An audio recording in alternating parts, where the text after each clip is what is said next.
मेघमाଳରେ शीघ्र आसुथिबा आम्भମାନଙ୍କ प्रभु ଯୀଶୁଖ୍ରୀଷ୍ଟଙ୍କ ଅତି ପବିତ୍ର ଓ ବହୁମୂଲ୍ୟ ନାମରେ ଆପଣ ସମସ୍ତଙ୍କୁ ଆଉ ଗୋଟିଏ ନୂତନ ପ୍ରସଙ୍ଗରେ ପୁନର୍ବାର ମୁଁ ସ୍ୱାଗତ କରେ। ସବୁଦିନ ଭଳି ଆଜି ମଧ୍ୟ ପରମେଶ୍ୱରଙ୍କ ବାକ୍ୟରୁ ଆମେ ଆଉ ଗୋଟିଏ ପ୍ରସଙ୍ଗରେ ଅଳ୍ପ ସମୟ କଥାବାର୍ତ୍ତା ହେବା। ଆଜି ଆମେ ଯେଉଁ ପ୍ରସଙ୍ଗରେ କଥାବାର୍ତ୍ତା ହେବା ସେହି ପ୍ରସଙ୍ଗର ଶୀର୍ଷକ ହେଲା ବର୍ତ୍ତମାନ ସମୟରେ ବିଶ୍ୱାସୀ କିପରି ବଞ୍ଚିବା ଉଚିତ।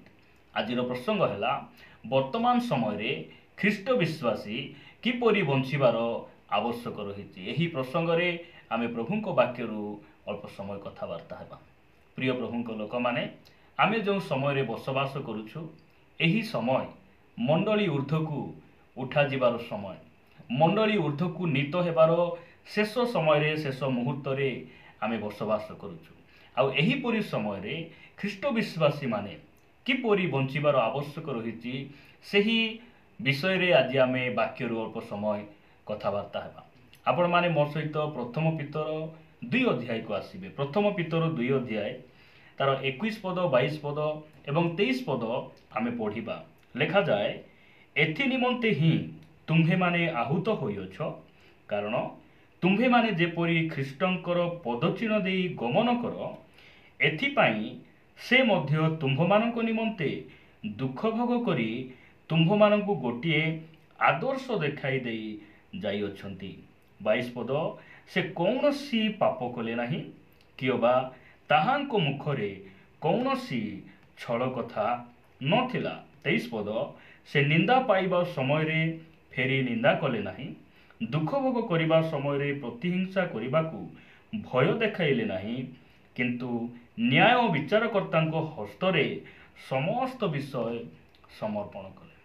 ପ୍ରଭୁଙ୍କ ନାମର ଗୌରବ ହେଉ। ପ୍ରିୟ ପ୍ରଭୁଙ୍କ ଲୋକମାନେ, ଏହି ଶେଷ ସମୟରେ ଏହି ମଣ୍ଡଳୀ ଊର୍ଦ୍ଧ୍ୱକୁ ଉଠେଇ ନେଇଯିବାର ଏହି ଶେଷ ମୁହୂର୍ତ୍ତରେ ବିଶ୍ୱାସୀମାନେ ଅର୍ଥାତ୍ ଆମ୍ଭେମାନେ କିପରି ବଞ୍ଚିବାର ଆବଶ୍ୟକ ରହିଛି। ପ୍ରଥମ ବିଷୟ ହେଲା ଆମେ ଯୀଶୁଙ୍କ ପରି ବଞ୍ଚିବା। ଯୀଶୁଖ୍ରୀଷ୍ଟ ଏହି ଧରାପୃଷ୍ଠରେ ସେ କିପରି ବଞ୍ଚିଲେ? ସେ ପବିତ୍ର ଭାବରେ ବଞ୍ଚିଲେ। ଆମେ ଦେଖୁଛୁ ଯେ ପ୍ରଭୁ ଯୀଶୁଖ୍ରୀଷ୍ଟ ଆମ୍ଭମାନଙ୍କର ଆଦର୍ଶ ଅଟନ୍ତି। ସେ ଆମକୁ ଗୋଟିଏ ଆଦର୍ଶ ଦେଖାଇ ଦେଇ ଯାଇଛନ୍ତି, ଆମେ ଯେପରି ତାହାଙ୍କର ପଦଚିହ୍ନ ଦେଇ ଗମନ କରିବା। ସେହି ଆଦର୍ଶ କ'ଣ? ଯୀଶୁଖ୍ରୀଷ୍ଟ ସବୁ ବିଷୟରେ ଆମର ଆଦର୍ଶ ଅଟନ୍ତି। ପ୍ରଥମ ବିଷୟ ଆମେ ପଢ଼ୁଛୁ ଯେ ସେ କୌଣସି ପାପ କଲେ ନାହିଁ। ଆମେ ଏହି ପାପମୟ ଜଗତରେ ଆମେ ନିଷ୍ପାପ ଜୀବନ ଯାପନ କରିବା ଆବଶ୍ୟକ ରହିଛି, ପବିତ୍ର ଜୀବନ ଯାପନ କରିବା ଆବଶ୍ୟକ ରହିଛି। ଯୀଶୁଖ୍ରୀଷ୍ଟ ଏହି ପୃଥିବୀ ପୃଷ୍ଠରେ ସେ ଯେତେ ଦିନ ସେ ଥିଲେ କୌଣସି ପାପ କଲେ ନାହିଁ। ସେ ପିଲାତଙ୍କୁ କହିଲେ, ଯଦି ମୋ ଠାରେ କୌଣସି ପାପ ଅଛି ବୋଲି କହୁଛ ତାହେଲେ ପାପର ପ୍ରମାଣ ଦିଅ। କୌଣସି ଲୋକ ଯୀଶୁଖ୍ରୀଷ୍ଟ ଯେ ପାପ କଲେ, ଯୀଶୁଖ୍ରୀଷ୍ଟ ଯେ କୌଣସି ଅପରାଧ କରିଥିଲେ, କୌଣସି ଲୋକ ପ୍ରମାଣିତ କରିପାରିଲେ ନାହିଁ, କିମ୍ବା ଆଜି ପର୍ଯ୍ୟନ୍ତ ଯୀଶୁଖ୍ରୀଷ୍ଟ ଯେ ପାପ କରିଥିଲେ କୌଣସି ପ୍ରମାଣ ନାହିଁ, କାରଣ ସେ ପବିତ୍ର ବ୍ୟକ୍ତି ଥିଲେ। ଏହି ଧରାପୃଷ୍ଠରେ ସେ ଆମ୍ଭମାନଙ୍କ ପରି ସର୍ବତ୍ର ବିଷୟରେ, ସବୁ ବିଷୟରେ ସେ ପରୀକ୍ଷିତ ହେଲେ, ମାତ୍ର ସେ ପରୀକ୍ଷାରେ ପଡ଼ିଲେ ନାହିଁ, ସେ ପାପ କଲେ ନାହିଁ। ଆମ୍ଭେମାନେ ମଧ୍ୟ ଯୀଶୁଙ୍କ ପରି ବଞ୍ଚିବାର ଆବଶ୍ୟକ ରହିଛି। ଯୀଶୁଖ୍ରୀଷ୍ଟ ଯେମିତି ଅନ୍ୟର ମଙ୍ଗଳ କଲେ, ଆମେ ମଧ୍ୟ ଅନ୍ୟର ମଙ୍ଗଳ କରି ବଞ୍ଚିବା। ଯୀଶୁଖ୍ରୀଷ୍ଟ ଶତ୍ରୁକୁ କ୍ଷମା ଦେଲେ। ଯୀଶୁଖ୍ରୀଷ୍ଟ ସ୍ୱୟଂ ପରମେଶ୍ୱର ହେଲେ ମଧ୍ୟ ସେ ନିଜକୁ ନମ୍ର କଲେ ଏବଂ ମୃତ୍ୟୁ ପର୍ଯ୍ୟନ୍ତ ସେ ଆଜ୍ଞାବହ ହେଲେ। ଆମ୍ଭେମାନେ ମଧ୍ୟ ଯୀଶୁଖ୍ରୀଷ୍ଟଙ୍କ ପରି ପବିତ୍ର ଜୀବନ ଯାପନ କରିବା ଆବଶ୍ୟକ ରହିଛି, ନମ୍ର ହେବାର ଆବଶ୍ୟକ ରହିଛି ଏବଂ ନିଜକୁ ନତ କରିବା ଆବଶ୍ୟକ ରହିଛି ଏବଂ ମୃତ୍ୟୁ ପର୍ଯ୍ୟନ୍ତ ଆମେ ତାହାଙ୍କର ଆଜ୍ଞାବହ ହେବାର ଆବଶ୍ୟକ ରହିଛି। ପ୍ରିୟ ପ୍ରଭୁଙ୍କ ଲୋକମାନେ, ପ୍ରଭୁ ଆମମାନଙ୍କୁ ଅନୁଗ୍ରହ କରନ୍ତୁ, ଆମେ ଯୀଶୁଖ୍ରୀଷ୍ଟଙ୍କ ପରି ବଞ୍ଚିବା। ପ୍ରଥମ ବିଷୟ।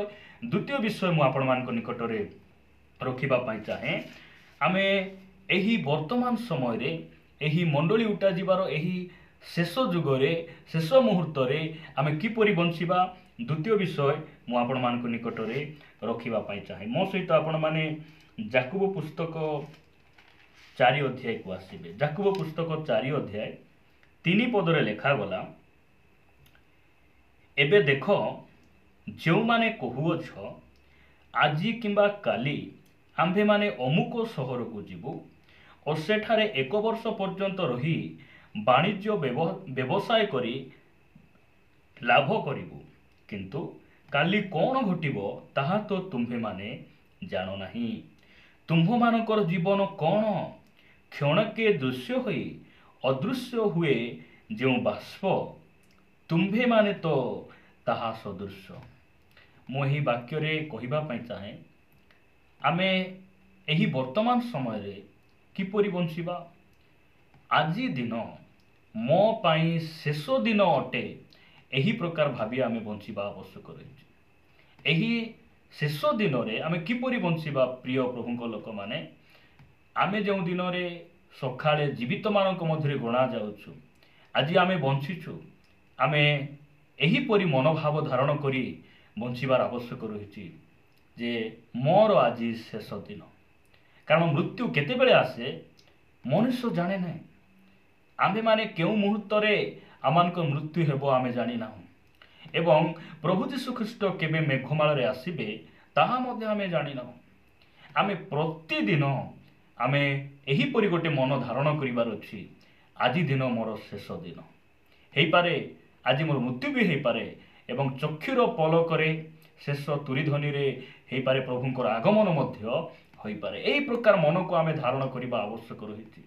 କିନ୍ତୁ ପ୍ରଶ୍ନ ହେଲା, ଯଦି ଆମେ ଆଜି ମୃତ ହେବା କିମ୍ବା ଯଦି ଆଜି ପ୍ରଭୁଙ୍କର ଆଗମନ ହେବ, ତାହେଲେ ସତରେ କ'ଣ ଆମେ ପ୍ରଭୁଙ୍କ ରାଜ୍ୟରେ ପ୍ରବେଶ କଲା ପରି ଆମେ ପ୍ରସ୍ତୁତ ହେଇଛୁ କି?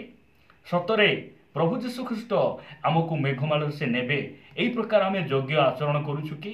ଏହା ସବୁଠାରୁ ବଡ଼ ବିଷୟ ଅଟେ। ପ୍ରିୟ ପ୍ରଭୁଙ୍କ ଲୋକମାନେ, ଏହି ଦିନ ମୋ ପାଇଁ ଶେଷ ଦିନ, ଏହି ପ୍ରକାର ଭାବି ଆମେ ବଞ୍ଚିବାର ଆବଶ୍ୟକ ରହିଛି। ଅନେକ ସମୟରେ ଆମେ କ'ଣ କରୁ, ଭବିଷ୍ୟତକୁ ଲକ୍ଷ୍ୟ କରି ମୁଁ ଆଜି ଏହା କରିବି, କାଲି ତାହା କରିବି, ମୁଁ ଆସନ୍ତା ବର୍ଷରେ ବ୍ୟବସାୟ କରିବି, ଆଉ ଗୋଟେ ବର୍ଷରେ ମୁଁ ଘର ବାନ୍ଧିବି, ବିଭିନ୍ନ ବିଷୟରେ ଆଜି ଅନେକ ଭାଇ ଭଉଣୀମାନେ ଲିପ୍ତ ହୋଇଛନ୍ତି।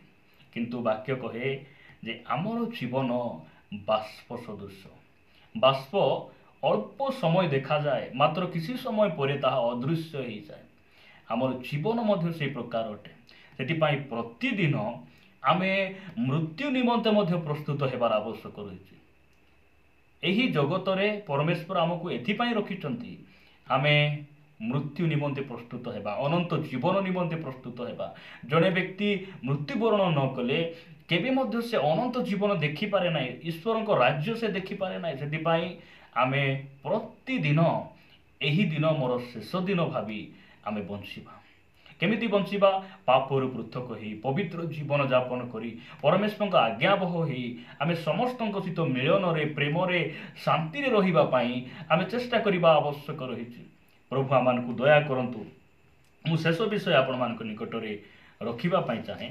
ଆପଣମାନେ ମୋ ସହିତ ପଢ଼ିବେ ପ୍ରଥମ ପିତର 4 ଅଧ୍ୟାୟ। ପ୍ରଥମ ପିତର 4 ଅଧ୍ୟାୟ ତାର 2 ପଦ ମୁଁ ପଢ଼ିବା ପାଇଁ ଚାହେଁ। ଲେଖାଯାଏ, ଯେପରି ତୁମ୍ଭେମାନେ ଜାଗତିକ ଜୀବନର ଅବଶିଷ୍ଟ କାଳ ମନୁଷ୍ୟର କୁଅଭିଳାଷ ଅନୁସାରେ କ୍ଷେପଣ ନ କରି ଈଶ୍ୱରଙ୍କ ଇଚ୍ଛାନୁସାରେ କ୍ଷେପଣ କର। ଏହା ଶେଷ ବିଷୟ ବା ତୃତୀୟ ବିଷୟ। ସାଧୁ ପିତର ଏ ପ୍ରକାର ଲେଖନ୍ତି, ଏହି ଜଗତରେ ଆମେ ଯେତେ ଦିନ ବଞ୍ଚିବା, ଆମେ ନିଜ ଇଚ୍ଛାରେ ବଞ୍ଚିବା ନାହିଁ, ଆମେ ପ୍ରଭୁଙ୍କ ଇଚ୍ଛାରେ ବଞ୍ଚିବାର ଆବଶ୍ୟକ ରହିଛି। ଅନେକ ସମୟରେ ନିଜ ଇଚ୍ଛାରେ ଆମେ କ'ଣ କରୁ? ବଞ୍ଚୁ। ନିଜ ଇଚ୍ଛାରେ ଯେଉଁଠି ଯିବା କଥା ନାହିଁ ସେଠି ଆମେ ପଳାଇ ଯାଉ, ନିଜ ଇଚ୍ଛାରେ ଆମେ ଖାଉ, ନିଜ ଇଚ୍ଛାରେ ବୁଲୁ, ନିଜ ଇଚ୍ଛାରେ ଆମେ କ'ଣ କରୁ? ପ୍ରତ୍ୟେକ କାର୍ଯ୍ୟ କରିଥାଉ। ମାତ୍ର ବାଇବେଲ ଆମକୁ ସେ ପ୍ରକାର କହେ ନାହିଁ।